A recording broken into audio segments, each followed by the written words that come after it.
Yeah, so the weather here is interesting. Sometimes the electricity just randomly goes out all of a sudden, but it'll be probably lasting to the end of October. Hopefully, last year it was to the end of November. It lasted to this, oppressive stuff. So, you know, we shall see. And We'll see. with Yeah. the ever changing climate that is South Florida. So Hmm. I was, talking to you earlier, Scott, and you were kind of getting some things going and doing a little bit of programming, and something kind of sparked my interest in terms of what you were working on. But why don't you share with us a little bit what you were working on, and I'd like to kind of ask some follow up questions based upon that.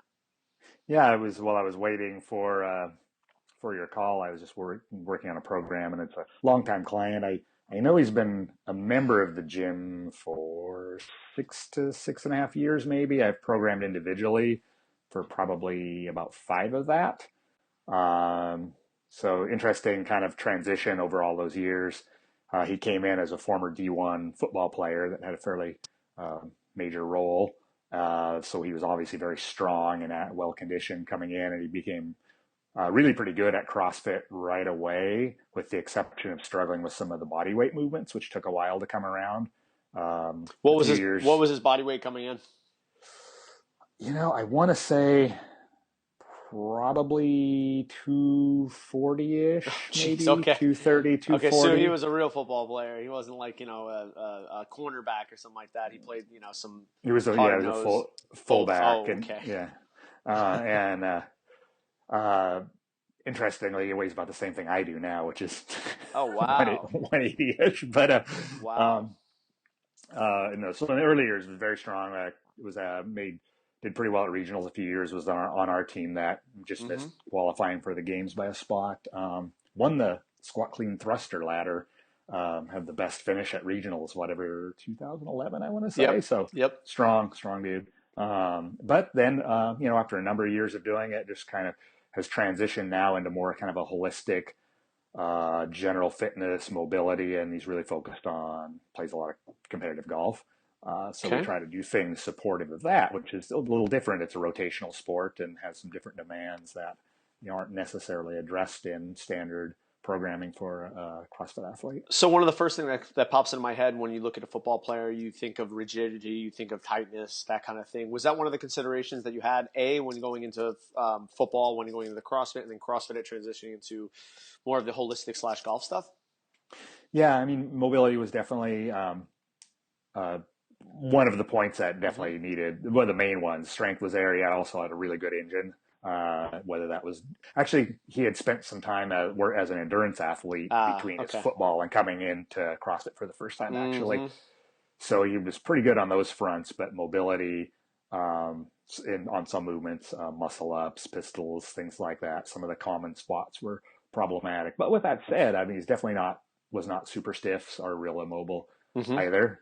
Um, uh, I just, well, must be getting old, I Yeah. had a very explosive. I have one funny story. It was Okay.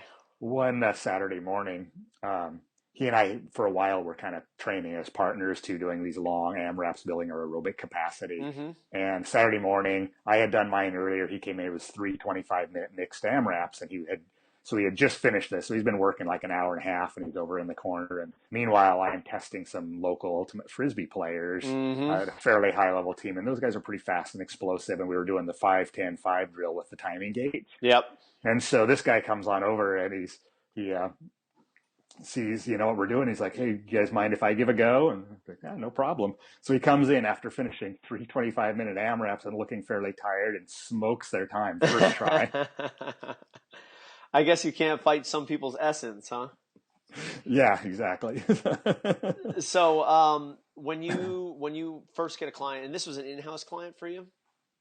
He's on site, yeah. Though Okay. I'd say nowadays he probably does 20% of his workouts here. He's kind of got a home gym and he travels a lot. So Okay. When you're doing an in-house assessment relative to remote programming, what are some of the things that you use to assess people's mobility? And then maybe some of the areas or ways that you kind of go about that. yeah, I use things borrowed from many different Okay. methods. I would say the two things that I tend to do nowadays are I kind of look from a PRI perspective of looking at joint centration, can they get to neutral, Mm, and some breathing mechanics, and then I delve into joint by joint with FRC, functional range mm, conditioning principles. Can the joint actually move in the way it's designed to, or are neighboring joints doing the work for it? mm-hmm. And then from there I can identify which things need work, and then we plug those into the program, either in the front end, the back end, both, maybe between sat. Yep. It really depends on the situation, the person. But the nice thing about my semi-remote clients, I would call it, is if I can see them hands on, even if it's semi-infrequent, it's so valuable. It's hard to do detailed assessments remotely, Yeah. as Yeah. I'm sure you know. Yeah, and from the athlete's perspective as well, one of the only ways to do it remotely is to really film yourself, and I think that's one of the only ways that you can actually get better because you really don't know what it should feel like. You kind of can, you look at what the coach sends or the model that you're going off of, and then you can only really go about that. I mean, I'll spend time in a week, an hour at a time accumulating in a week, and I'll be standing in front of a mirror to kind of go through those ranges of motion and kind of see what they actually look like and then see what joints are moving, what muscles working. Okay, I need to be working on the low trap. Is that what's activating? Is this more of a scapular retraction? Is it more of a depression? And then Mm-hmm. comparing that also to video. So when you're doing things like pull-ups or something like that, when you're doing a regular scap pull-up, are you leaning back? Are you engaging the correct muscles during those movements? So I would definitely recommend to anybody who's doing any kind of remote work that filming yourself is an invaluable resource, whether you have a camera or whether you have your iPhone. And then obviously looking at it with yourself, but then also sending it to coach your feedback. Yeah.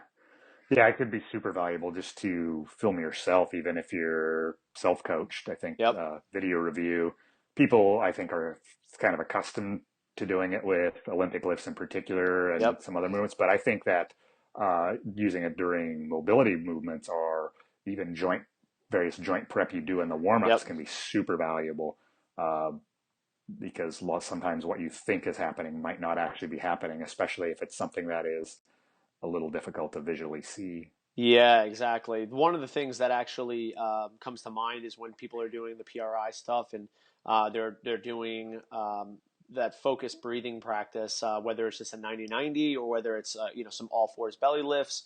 Um, it's important that you're actually getting the expansion through the area that you want and you're getting more of the stability through the opposite area. So a lot of people will take these huge breaths and then all of a sudden it goes from starting to expand the back half to lifting the rib cage up. And it's very Mm-hmm. hard to be aware of that without having some kind of, whether you're being coached in person or whether you're looking at that on film. So putting that stuff on film really gives you immediate feedback to tell you if you're actually doing this properly. Mm-hmm. And I Absolutely. could definitely Yeah. see using that also as a tool to see your progression over time. So I know the FRC stuff, you see, all different types of cars being used and that kind of stuff. So you can kind of compare yourself from week to week, month to month, and give yourself some objective kind of way of telling, hey, is my like joint mechanics or my joint mobility actually getting better? Yeah. If you can archive some of your earlier ones or periodically, that can be super valuable as well. And it can Yeah. eat up all the space on your phone if you're like me. Absolutely, you're absolutely right. And just thinking about it, also, it's funny that on Instagram and on Facebook and all these things of social media, you'll see people with lifts and all that kind of stuff. So it's very hard for people to use the tool in a way that becomes useful to them and not take up too much time doing it with something more ego driven, that kind of stuff. That being said, some people, their livelihoods depend on sponsors and being able to have more followers than the next person. So I mean, I Yeah. do understand that there's a niche for that, but I think a lot of people, myself included, for a long time are using film and all that kind of stuff to kind of fluff your own ego. But when you strip that away and you're able to objectively look at yourself over time, I mean, I was looking at some back squats that I had from 4 years ago when we basically first started working. I mean, I think our first protocol actually was some Polquin, like 10 by 3 stuff where we did 10 triples at like for back squat. And I remember at Mhm. the end of that, I hit like 315 with my feet completely ducked out and barely got below parallel. And I was all fired up and on that kind of stuff. And I was like, oh, wow, I can't wait to show people. And now, 5-6 years later, that's hitting for probably a triple, but with so much better mechanics, and my hips don't hurt, and I'm getting better upright Yeah. posture. And then it actually translates over into something that might be a little bit more functional, like the Olympic lifts. Mm-hmm. Yeah. Um, yeah, so going back to your athlete, when we go into something like golf, what are some of the ways that you assess a golfer, but then B, put together programming for somebody who's in a rotational sport athlete? Because I know we're such a sagittal kind of mindset deal. What are some considerations and assessment tools you use for a rotational athlete? Yeah. So first, I want to throw out there that I'm not an expert in training golfers. It's not Yep. however, I do understand how the body should work and what is he being asked of certain joints. So some of the things mobility wise that I wanted to look at was how much can the internal rotation do the hips have, what to as far as finishing the follow through, and Yeah. how much hip extension can we get, because that was a problematic for a long time. And so it took some fairly concerted work to kind of open up that. Then, as far as your Let training me road, stop. Let me stop you there. Why internal rotation? so you have the would be the stance leg, the leg that is toward the direction of the drive is Mm-hmm. going to end up internally rotating fairly significantly. And if you do not have some capacity there, then what's going to end up happening is possible torquing of things down the line that you don't want to torque, but also you won't be able to finish with a good hip extension on the opposite side because you've got a block. And so it's going Mm. to limit your power. And if you look at photos of anybody that is finishing a swing well, you'll see those positions. And we don't need extreme range of motion. We just need back to a good normal range of motion. As you know, people that are strong and have done a lot of lifting typically are kind of limited, if not very limited, on hip internal rotation in particular. So what you're saying here, Scott, is that just like any other sport, it's golf is based on what your movement is, right? So if you can't swing a golf club properly, would you maybe inspect their movement quality first rather than trying to drill technique? Yeah, I think that's Uh, yeah. I mean, I can't imagine the amount of money that is spent with uh, golf specific technique coaches and yep. lessons and this new magical program and all these high tech, analysts. And it's like, hey, if your hip isn't functioning like a hip should, or your shoulder joint, Mm, etc., then it doesn't matter how perfect your technique is. Something's not going to work quite right, and you're going to be yeah. losing power and or accuracy. Wow. So Yeah. increasing the movement capacity, that's the first and biggest, and probably the biggest bang for the buck anybody is going to get. So I would assume then, and I don't want to be leading you here, Scott, but I would assume that if you have a basic capacity, intellectual capacity of how the body works, it doesn't necessarily matter what the sport is that you're doing. If you can assess their movement and improve that movement, you can get them better at the sport. Would that be correct? Yeah, yeah, and I think Hmm. that is where a good coach with a good eye and understanding movement and biomechanics can move into a sport that they maybe have never played themselves and have little experience with. But if you objectively analyze what is needed and what movements are required in that Yep. sport, you can still do a pretty solid job of figuring it out and Yeah. helping that person Hmm. perform better. Yeah, anecdotally, I've worked with a few golfers before, and their movement quality is actually really good. Like if you, I had a golfer who ended up playing Division 1 golf. I've been working with him since he was like 14, 15 years old, and then when he went off to school, I think we kind of worked remotely a little bit, but he ended up power cleaning like from the blocks, 235 pounds, weighing about 165 pounds. And he could drive the ball 320 yards. So I think when you reverse things, you can get a golfer to be very good at things in the gym because their movement quality is good. Now, if you have someone with Mm-hmm. very, very poor movement quality, it's very hard for them to then go ahead and branch out into different areas, especially a rotational sport. Because, like you said, Internal rotation of the hips is a huge one, and obviously you're probably going to hit on this as well, but thoracic rotational stuff is also Yeah. one of those other half of that as well. Absolutely, yeah. But yeah, I mean, like certain sports where movement quality is paramount, it's almost impossible not to have or to have success without having those kind of prerequisites, I would say. Yeah. Yeah, it's also that having the movement prerequisites or working to develop them is one of the Yep. linchpins of that. Mm-hmm. Because it is a unidirectional sport, then Mm. there are some compensations. I try to add things in to attempt to keep some level of symmetry in the body. Mm. Um, in that a body that remains at least relatively symmetrical will be less likely to break down, and actually you'll have better performance in your direction you're trying Mm-hmm. Yep. to stay with. Yep. And then a little more specific power development techniques. So I use two things. I'll have a handful of different rotational medicine ball throws, which I Mm. do both directions, but periodized at certain times. And then I've also, for some of the hip drive mechanics, I use heavy loaded clubs.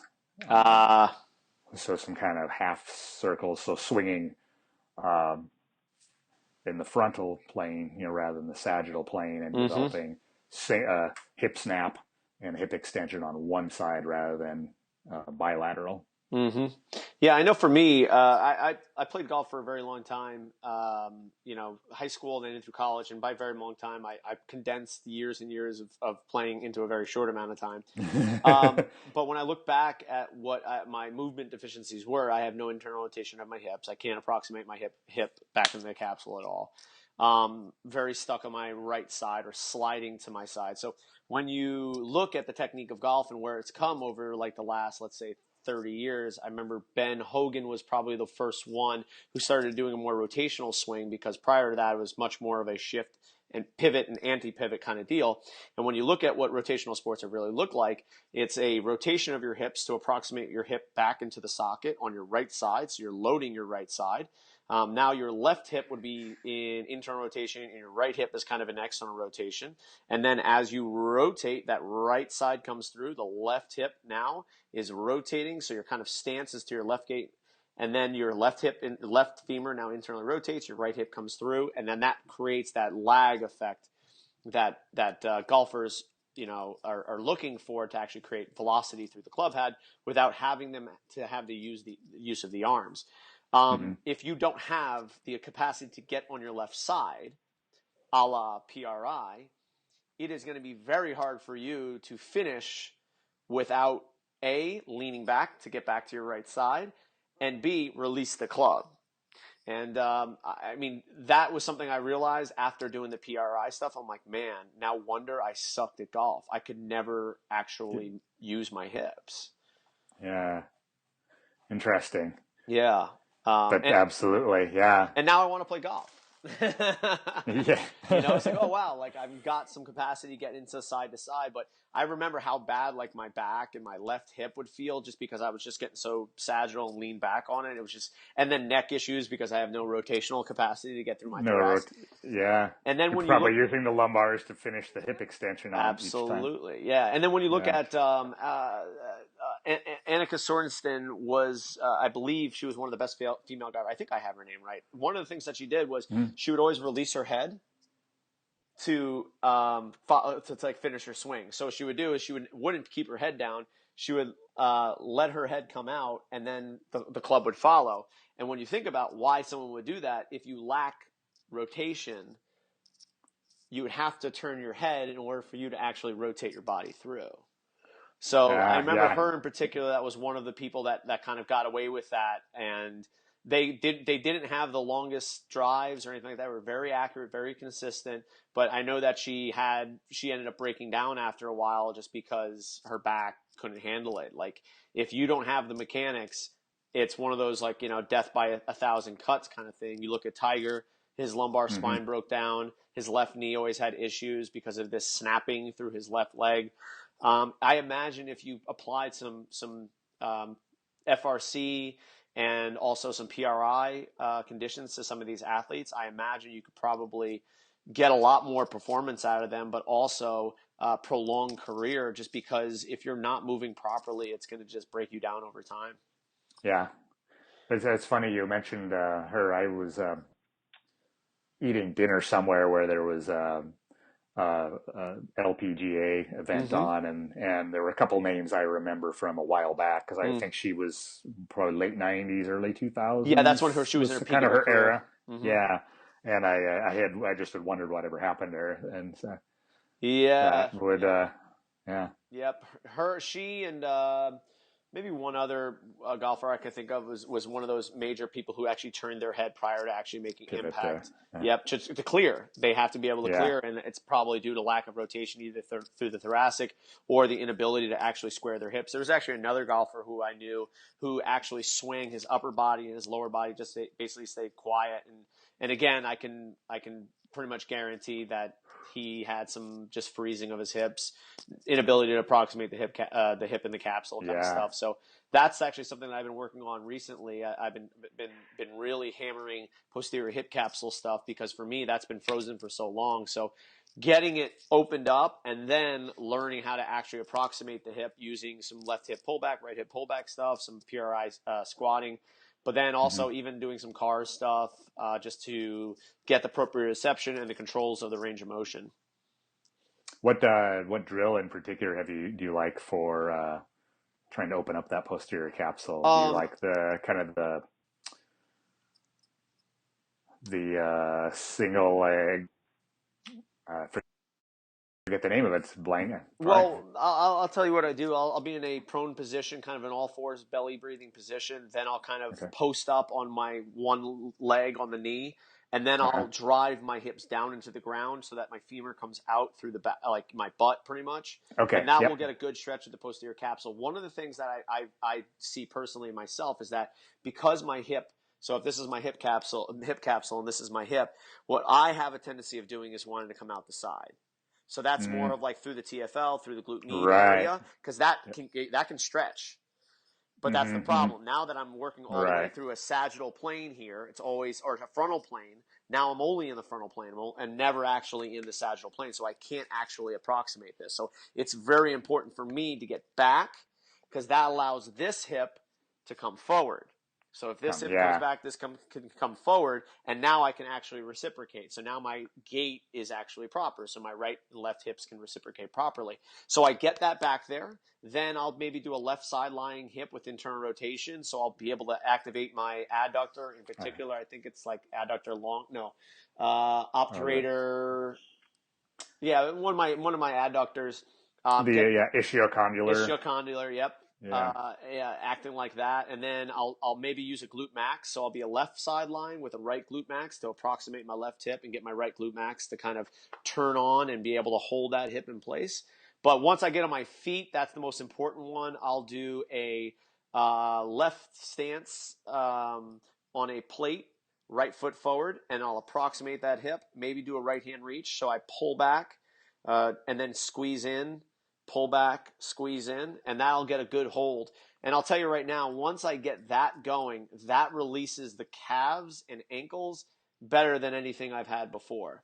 You could stretch your ankles all Oh, day and all night. If you're not approximating those hips right, it's not going to do anything for you.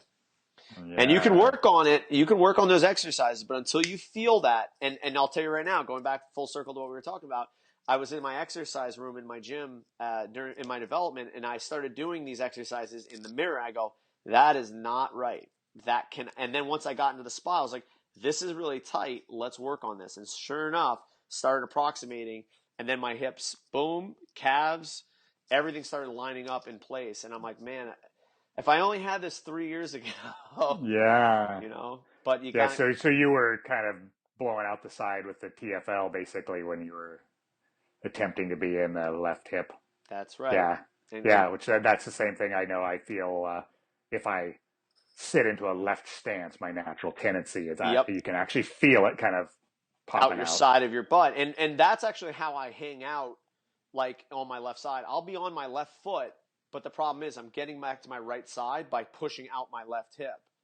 Hmm, So hmm. the brain always wants to get back to your right side if you're not able to reciprocate properly. So if you don't have a left hip capsule to sit there in, then you're going to sit to the left and you're going to come back to the right. And again, one of the reasons why I think about this in terms of sport and in terms of performance is that if you're stuck in this inability to kind of get into the sagittal plane and then your frontal plane is all messed up, it's just going to sap your performance and it's just going to set you up for injury. Mm-hmm. Yep. You know? Yeah, and you may see it removed from there in inability to lock out a press on the left side, for example, because you can't activate the arm wall correctly. I see numerous times I've fixed press issues or gymnastic-based strength issues stemming out of that. Being able to really hold on to that hip. And that's one of the reasons why, gait, if you look at gait, so if you're stepping with your right foot, your left, and pushing off of your left leg, you're needing to approximate your left hip, and your right hand will be forward. So that's where your gait kind of is. And when we were able to fix gait, and this is the whole philosophy behind postural restoration, is when you fix gait, then your movement, you'll press and be like, oh wow, this is easy now. Mm-hmm. So I think, go ahead, Scott. I was just going to say, it's I think that's a pretty good topic today. I actually have a remote client popping in here. I have to go check in within a minute or two. No worries, brother. Well, I'm Sean LaFlock. You can reach me at Sean at CrossFit Delray Beach.